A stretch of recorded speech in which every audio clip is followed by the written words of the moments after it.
Hold on. Got him.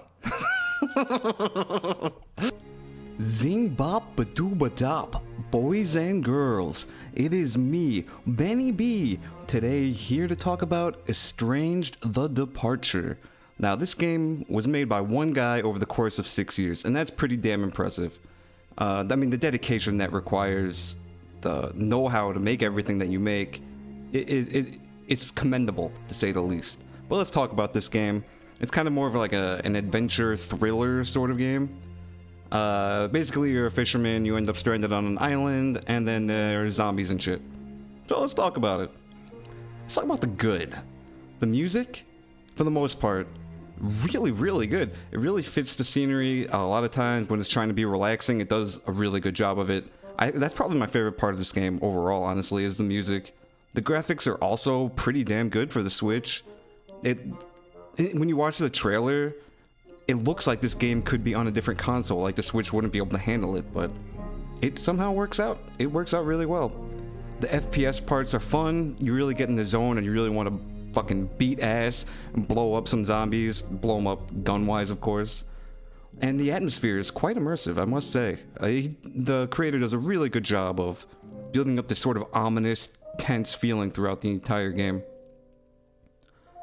That's about all I've got for good. So let's get into the bad. The first hour and a half was somewhat boring of my playthrough. So this was a 4-hour playthrough for me. And I went pretty slow, especially at the beginning, because I'm a total pussy and I don't like horror games, so I was really scared the whole time. You will probably have a different experience, but the beginning was definitely slow. But once you get the gun, the game really starts to pick up and you feel in control and it's a lot more fun. The game crashed once, and I softlocked once, and I almost softlocked a second time. And it sucked because all of that happened during when I had a gun. And it was like, I had the gun, and I got stuck in a shelving unit. And I couldn't get out. There was nothing I could do. No button presses would get me out. I couldn't crouch, couldn't jump, couldn't anything, so I had to restart the game. Wasn't too big of a deal. And then later on, you get an upgraded gun, and it's like, yeah, I'm ready to just... You know, this zombie ass is grass, and I'm the fucking lawnmower, and it's mowing day, baby.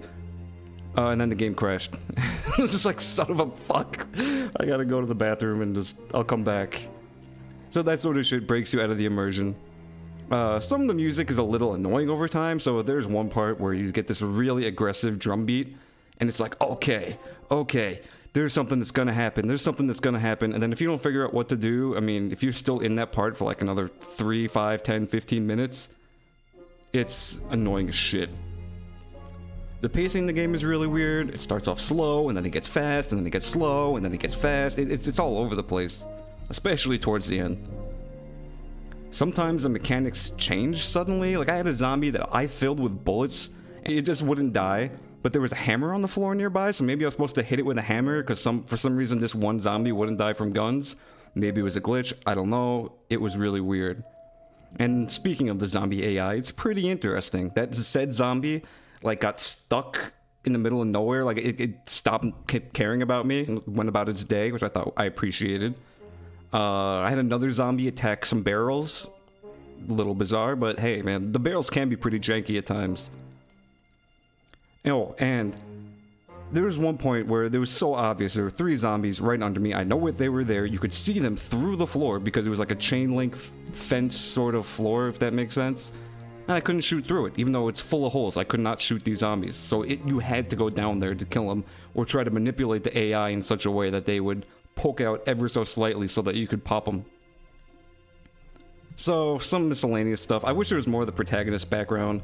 There's a point in the game where it seems to hint that maybe you're a little bit more than just a fisherman that crash landed on this island, but then it never really delves into it.